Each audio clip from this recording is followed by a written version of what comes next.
A big hello to everyone, and we're very lucky today to have Lena Derhally back with us. She's a best-selling author, psychotherapist, and her work has been featured in Oprah Magazine and Washington Post. Our subject today will be the do-gooder narcissist. So, Lena, what is the do-gooder narcissist? So the do-gooder narcissist is more formally known as the communal narcissist because one thing to understand about anybody with narcissistic traits, whether they are a full-blown diagnosable narcissist or just somebody who has features of the traits of what a narcissist would be, is that, all narcissists need something called narcissistic supply, which means all narcissists, whether they are grandiose and command a lot of attention or the quieter type, they all need this type of attention and admiration and affirmation. And they all have different ways that they go about getting this kind of supply. And so the communal narcissist, AKA what I call the do-gooder narcissist, goes about getting their narcissistic supply by doing good and doing good deeds and priding themselves on being this really helpful, trustworthy type person. So you see this person a lot more on the grandiose level of a communal do-gooder narcissist. A lot of the times they're running nonprofit organizations. They are, doing charitable work. They are often head of religious institutions. And so they may be preaching good. They may even be doing a lot of good in the world, but their motives for doing it are to bring themselves attention, admiration, which, on the surface can seem harmless, but the more narcissistic they get, they also have a level of cruelty, which can be, they can use that to manipulate people, take advantage of people, be abusive to people. And that may be more behind closed doors, but the facade that you're getting from them is that they're either doing really good work for their community, they're doing good work for other people, or they're the best, most helpful friend, family member, person. I think they often martyr themselves, so a lot of the times they might talk about a lot of the good they're doing, and on social media, that's, I think, their playground.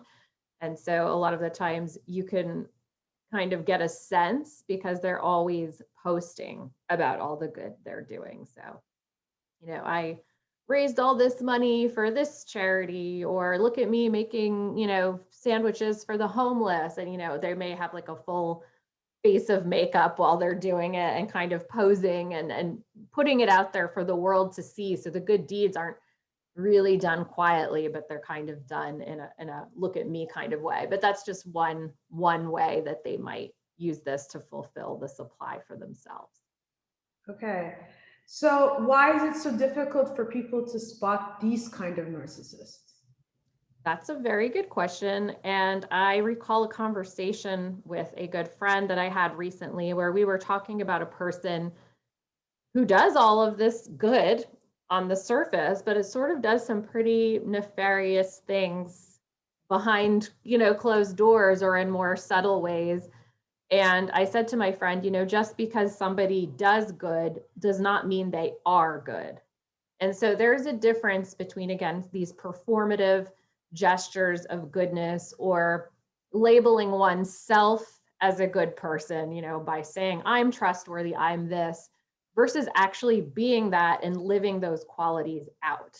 Mm-hmm. And so I think it's really confusing for people because we're all trained to believe that people's actions speak louder than words. And so when we see people doing this really good stuff, especially if they seem really passionate about it, we automatically equate that with them being a good person.